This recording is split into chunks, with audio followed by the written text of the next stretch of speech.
En aquel tiempo, Irán era una monarquía constitucional gobernada por el Shah Mohammad Reza, un joven tímido y sin experiencia que, bajo presión de los ingleses, sucedió a su padre en 1941.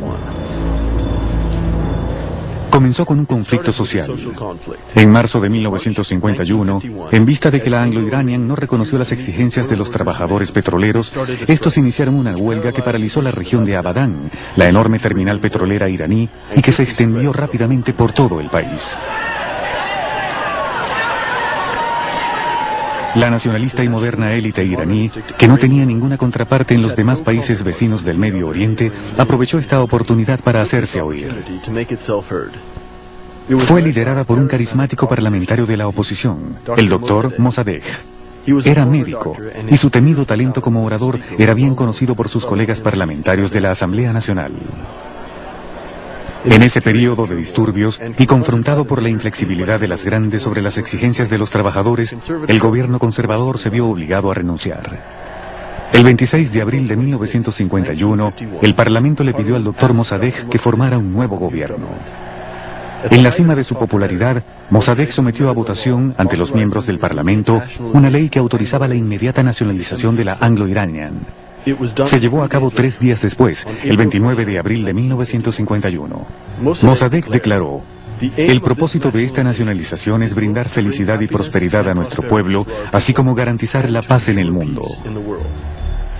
La noticia cayó como un rayo en la prensa internacional. Las cancillerías occidentales y las grandes se sentían indignadas. ¿Se había vuelto Mossadegh tan loco como para atacar los intereses de la sacrosanta Anglo-Iranian?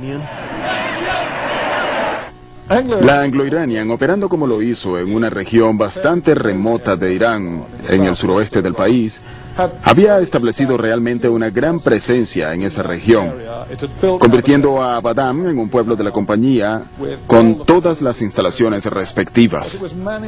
Pero estaba manejada principalmente por expatriados ingleses. Había una fuerza laboral iraní grande dirigida por un cuadro de gerentes ingleses mucho más pequeño. Y esto creó la impresión de un Estado dentro del Estado, si se quiere, o una presencia imperial extranjera en Irán. En mayo de 1951, la nacionalización se hizo efectiva mediante la creación de la compañía National Iranian Oil, la NIOC. Gran Bretaña tomó de inmediato las acciones necesarias para que el gobierno iraní reconsiderara su decisión.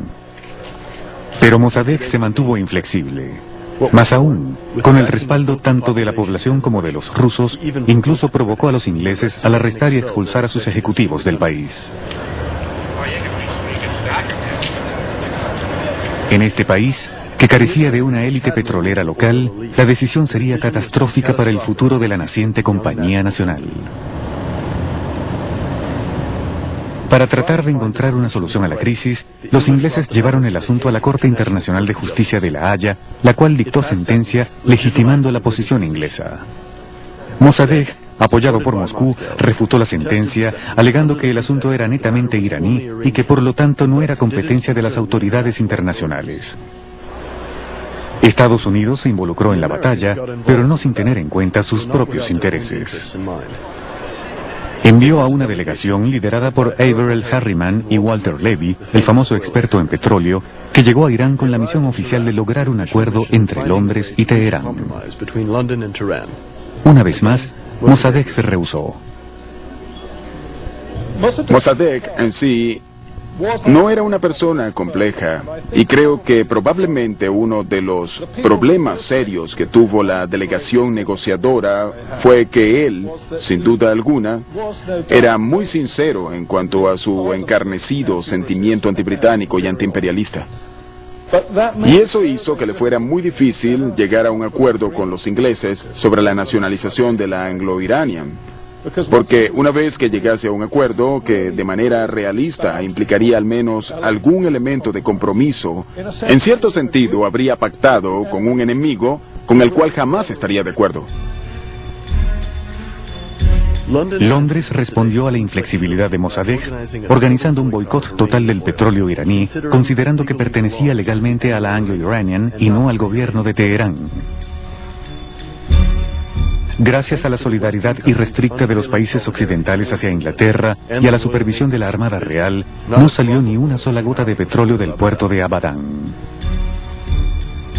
Debido a este despiadado embargo, Irán casi se arruina.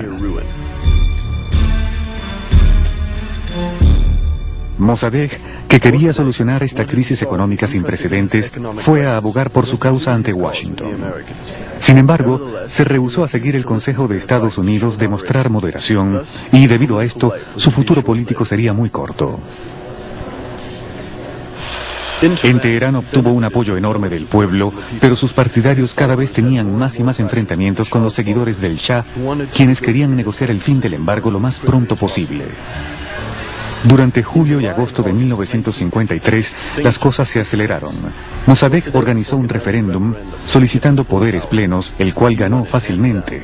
Pero el Shah disolvió la Asamblea Nacional, destituyó a Mossadegh y salió precipitadamente del país rumbo a Italia.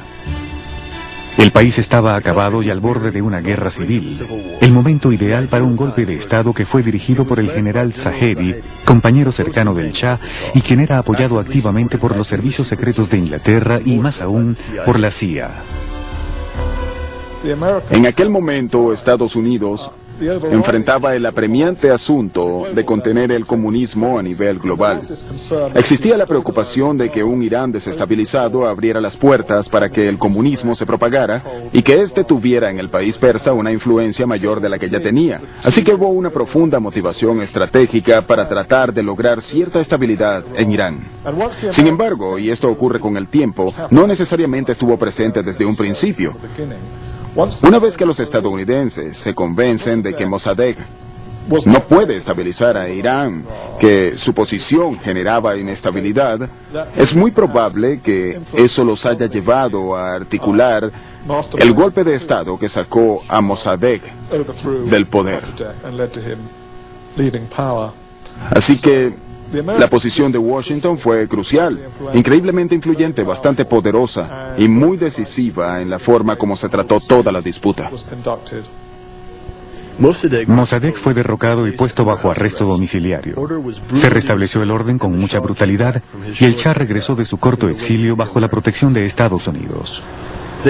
Se valieron de su posición dominante para reorganizar el sector petrolero ellos mismos. El propio presidente de Estados Unidos, el prestigioso general Eisenhower, fue recibido en Teherán con gran ceremonia. Tomó la iniciativa de dirigir una conferencia internacional que en diciembre de 1953 llevó a la creación de un consorcio controlado principalmente por las grandes compañías anglo-estadounidenses y con una modesta participación de la compañía francesa de petróleo CFP. En los años venideros, el sector petrolero iraní experimentó un tremendo desarrollo. El antiguo dominio británico estaba acabado. Desde entonces y hasta la caída del Shah en 1979, Estados Unidos se apropiaría de Irán. El caso del Canal de Suez.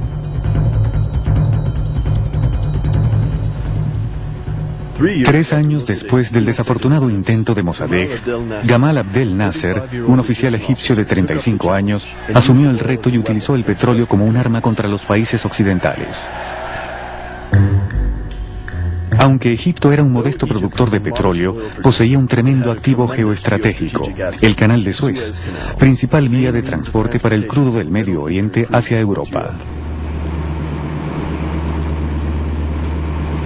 El 23 de julio de 1956, un mes después de su elección como presidente del país, con un estallido de risa, Nasser proclamó la nacionalización del Canal de Suez, que hasta entonces había sido manejado por los franceses e ingleses. Con la ayuda de Israel, los europeos trataron de recuperar el canal por la fuerza y lanzaron una expedición que estaba bien organizada desde el punto de vista militar, pero que resultó ser un desastre político. En el contexto de la Guerra Fría, Estados Unidos quería mantener su influencia en la región. Por consiguiente, forzó a los franceses e ingleses a retirarse. La respuesta de Nasser al ataque franco-inglés fue cerrar el canal y sabotear el tránsito de barcos. El resultado de esto fue que los suministros de crudo a Europa colapsaron y los precios se dispararon.